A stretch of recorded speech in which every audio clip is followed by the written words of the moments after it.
Hello everyone, and welcome to my Soap Twist 24 channel. I hope everyone is having a wonderful day. Before we begin, please hit the subscribe button and give this video a thumbs up. Electra's heels clicked on the polished marble of the Forrester mansion, like a metronome counting down to tragedy. She had come to return Will's portfolio, which he had left in the design studio the night before. The house was unusually quiet for a Saturday afternoon, the kind of stillness that made her skin prickle. She told herself it was nothing, just as she told herself she wasn't still thinking about Will brushing a strand of hair off her face 2 nights ago as they were working late on the New Hope for the Future campaign. She discovered the portfolio on the glass table in the living room, exactly where he had said it would be. As she reached for it, her phone vibrated in her pocket. A text from Luna. "Are you still in the mansion? We need to talk. Urgent." Electra frowned. Luna never texted anything short of a 5-alarm disaster. She quickly replied back, "On my way out. What's up?" But before she could push submit, a low murmur of voices echoed down from the second story. One of them belonged to Will. She initially struggled to identify the other. Deep, clipped, and familiar in a way that made her stomach sink. She should not have gone upstairs. Even as her feet moved toward the sound, she was aware of it. Curiosity had always been her downfall, and it had led her to sneak into Sheila Carter's hospital room years ago to discover whether the woman truly had 9 lives. This felt bigger, though. Dangerous. The sounds became clearer as she approached the landing. "Do you think you can just erase it, Dylan? Do you believe a new name and a Forrester Trust fund will make you clean?" Will. His tone was like frost on steel. The replying voice was gentler, almost amused. "I believe the world has moved on, little brother. You should try it sometime." Electra froze outside the study's cracked door. Dylan. Nobody talked about Will's half-brother. The one who had vanished from Los Angeles years ago following some sort of controversy that the family refused to reveal. She'd only seen photographs, blonde, carefree, handsome, constantly smiling as if he knew something you didn't. The man in those photographs looked nothing like the one she saw through the breach in the door today. He was thinner, harder. There was a new scar, a jagged white line running from his left ear to the corner of his lips. And his eyes, which had formerly been the warm brown Will inherited from Ridge, were flat and predatory. Will stood with his back to her, shoulders stiff. "Dylan, you killed her. You put your hands around Mom's neck and squeezed until—" "Be careful," Dylan interrupted, his voice smooth. "That is a really severe accusation. And there were never any charges, right? Funny how that works when your father owns half of the judges in this state." Electra's breath caught. Mom. He couldn't have meant Taylor? But Taylor was alive. She'd had lunch with Steffi only last week. Her thoughts raced, attempting to piece together snippets of past conversations, things Brooke had said after too much wine, and warnings Ridge had mumbled when he thought no one was listening. Will swung around, and for a scary second, Electra believed he saw her. But his gaze was locked on his brother. "I was there, Dylan. I was 12 years old, hiding in the closet when you pulled her into the pool house that night. I overheard everything. The fight over the affair, about the baby that wasn't mine," Dylan said forcefully. "The baby your precious mother tried to place on me to prevent Dad from abandoning her for Brooke. She was desperate, Will. People do terrible things when they are desperate." "You're twisting it." "Am I?" Dylan made a step forward. "Tell me, have you ever shared a childhood recollection with anyone? Steffi? Thomas? Because I'm interested how they'd react if their ideal mother attempted to coerce me into keeping quiet about her affair with my father." By the time I left the pool house, she was in tears. She approached me with a letter opener. "Self-defense, Will." That's what the police report would have read if dear old Dad hadn't paid to make it all go away. Will clenched his fists. "You're lying." "Be careful," Dylan repeated, this time gentler. "You are a Forrester now. You have a reputation to protect. The future." Me? "I've got nothing to lose. This makes me the dangerous one, doesn't it?" Electra's phone buzzed again in her hand, most likely from Luna, but the vibration felt like a gunshot in the silence. Both men turned towards the door. She did not think. "She's just moved." She ducked into the guest bedroom 2 doors down, her pulse racing so fast she couldn't hear her own footsteps. The room smelled of potpourri and neglect. She pressed against the wall, attempting to steady her breathing as footsteps neared along the corridor. Will's voice comes closer now. Did you hear that? Dylan laughed low and nasty. You are paranoid. This house creaks like an elderly man's knees. Probably the AC was turned on. But the footsteps would not stop. They paused just outside the guest room. Electra pressed her eyes tight, wanting herself to vanish. She could smell Will's cologne through the crack beneath the door, something crisp and costly that always made her feel safe. Now it felt like a noose. After an eternity, the footsteps walked on. She waited another 5 minutes, counting each second as a prayer, before daring to move. When she returned to the corridor, the study door was locked and the conversations had subsided. She didn't stop to see if they were still inside. She ran down the steps, portfolio forgotten, and didn't stop until she was in her car, doors closed and motor running. Her hands shook so much that she could barely dial Luna. Where are you? Luna answered the first ring, her voice tense. Just left the mansion. What the hell is going on? Meet me at my place. Now. I discovered something in Dylan's old medical records from his commitment that summer. Electra, he did not simply injure Taylor. There is a death certificate. A woman named Claire Devlin. The death was considered an accidental overdose. However, the notes indicate that he was the last person with her. And there's a note from Taylor from the lunatic unit, threatening to kill her if she told anyone about the baby. Electra's blood became cold. Will knows. What? He knows everything. I just overheard him confront Dylan upstairs. Luna and Dylan admitted to something terrible. About Taylor, about some fight. I think he tried to kill her, and they covered it up. The other end of the line was silent. Then Luna said, there is more. Taylor was expecting a baby that summer. Which one did she lose?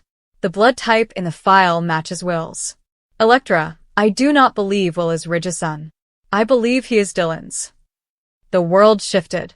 Electra squeezed the steering wheel until her knuckles became white. Luna, she replied softly, we have to tell someone. We can't. Not yet. Dylan is returning for a reason. He has been meeting with Bill Spencer. I believe he is seeking money, retribution, or both. If we call the cops now, the Forresters will bury it again. We need proof. Electra shut her eyes. Proof. She could still hear Dylan's steely, confident voice. I have nothing to lose. She thought about Will and how he'd looked at her recently, as if he regarded her as more than simply his little sister's wild companion. She recalled the dread in his voice when he stated I was there. Luna, she replied, her voice firm. I'm going back. Are you insane? Perhaps. But Will is trapped in that house with a monster, and he has no idea what the worst is yet. I am not leaving him there alone. She hung up before Luna could respond. The drive back seemed both long and immediate. The home stood out against the lowering sky, like a threat. This time she didn't bother with subtlety. She parked in front and walked up the steps, beating on the door with the side of her fist. Will opened it, appearing tired and much older than 25. His eyes widened as he saw her. Electra? I thought you. I forgot the portfolio, she said softly, moving inside before he could intervene. Where is Dylan? Will's jaw stiffened. Gone. For the time being. He attempted to direct her to the living room, but she resisted. Well, we should talk. About what I heard. His face became absolutely quiet. Were you here? I did not intend to eavesdrop. I returned for the portfolio and heard everything. She stretched for his arm. You can't keep defending him. I'm not protecting him, Will said, then softened. I'm protecting my family. You don't understand. Then make me. She took a step closer, seeing a small trembling in his lower lip. Will, he is dangerous. You said it yourself. He killed someone. Perhaps more than one. And if he hurt Taylor. Stop, Will said, his voice cracking. He turned aside, running his fingers over his hair. Do you think I'm not aware of his identity? I had always known. Electra, I didn't simply hear it that night at the pool house. I witnessed the aftermath. Mom is still on the floor, not moving. Blood on his hands. He promised me that if I informed anyone, Steffi and Thomas would pay for it. I was a kid. I believed him. Electra felt as if the floor had fallen out from under her. So, all these years, you've been carrying this alone? I believed that if I stayed near to him and observed him, I would be able to prevent him from harming anyone else. But he is different now. Worse. He constantly about fixing things. About how the family owes him anything. Who took what? Will caught her eyes, and the devastation in them took her breath away. Me, he replied gently. He believes they stole me.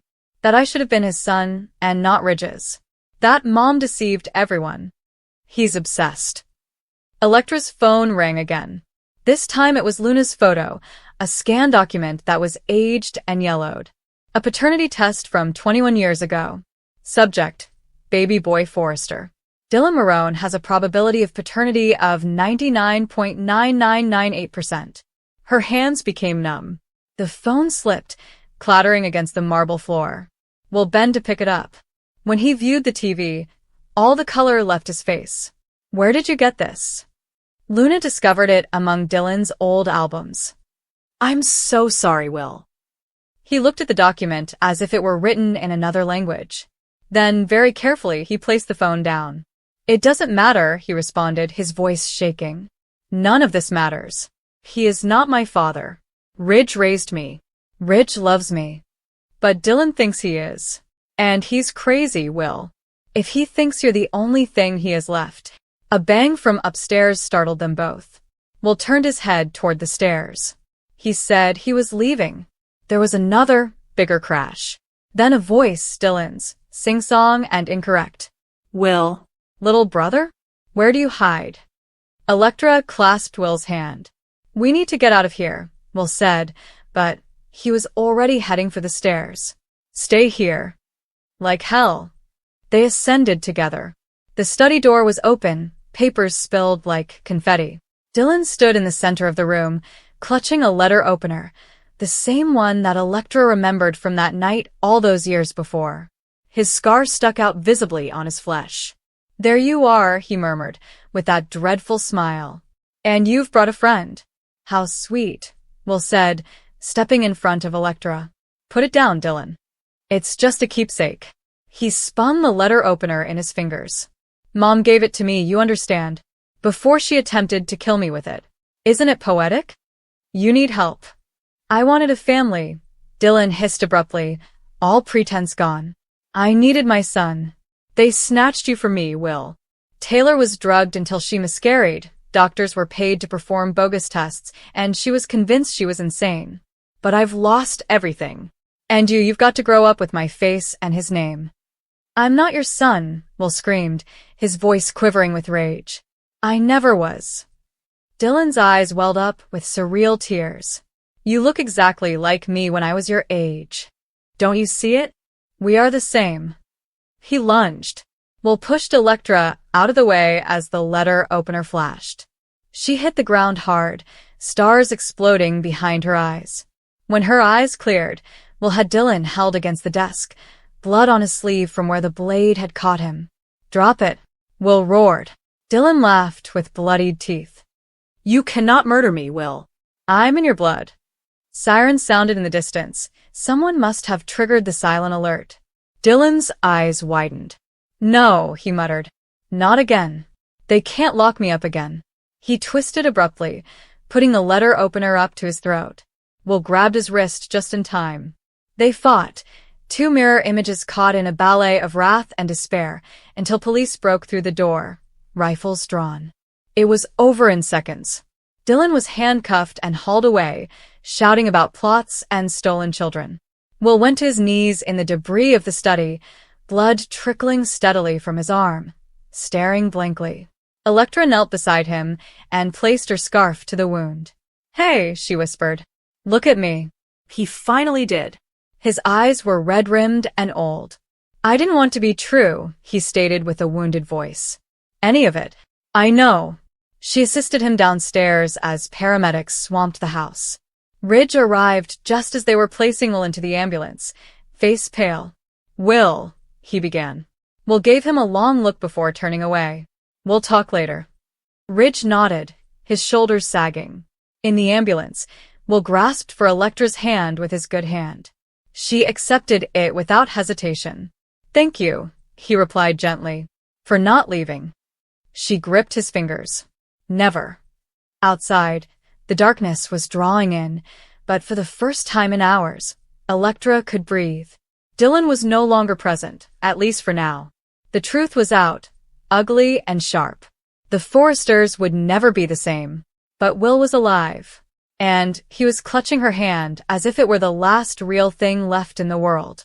For tonight, that was plenty. Electra paced the Forrester guest house corridor, her heels tapping out a cadence of tense impatience. She had promised herself she would not return here tonight, given how things had turned out the last time she saw Dylan. But there was no escaping the unsettling sensation that had crept into her chest since the afternoon, a feeling that something was horribly wrong, in a way that none of them could comprehend. Will followed closely behind her, scratching his temples as if to bring clarity into his thoughts. "You know, we could have waited until the morning," he murmured, his voice lacking conviction. "People don't usually uncover life-altering revelations at midnight."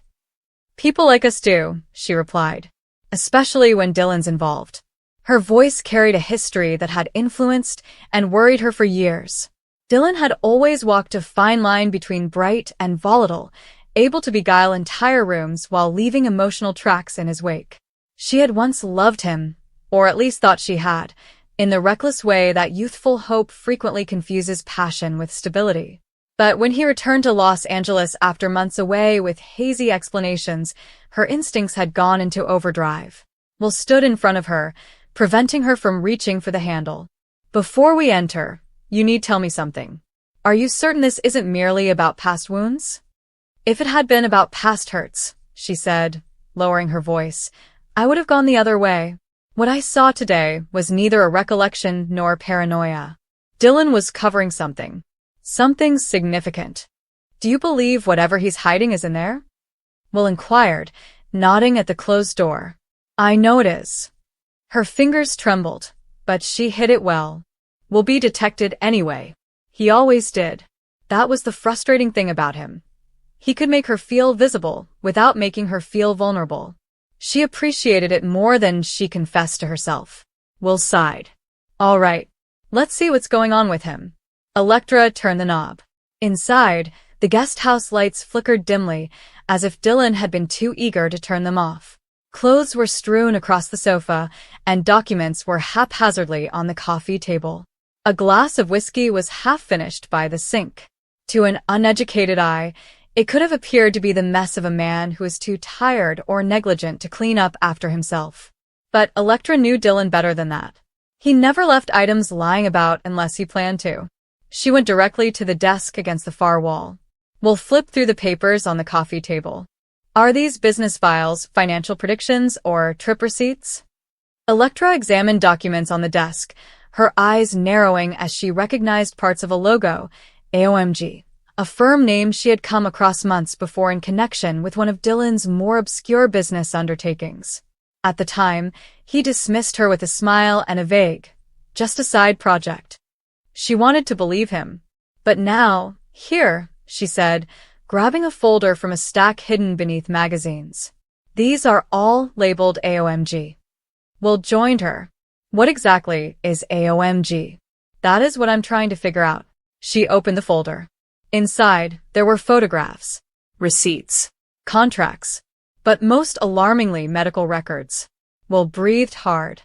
"These are hospital files," Electra said, scanning the documents with her pulse racing. The dates coincided with Dylan's disappearance from Los Angeles. Diagnostics were stamped across the pages, but the most concerning aspect was not the terminology, it was the name written on each page. Not Dylan's. "Whose records are these?" Will inquired, leaning closer. "Hold on," she muttered. The name was Aviana Ortiz, and neither of them recognized her. Electra looked through more pages, her breath caught when she came across a photo pinned to the back of the folder.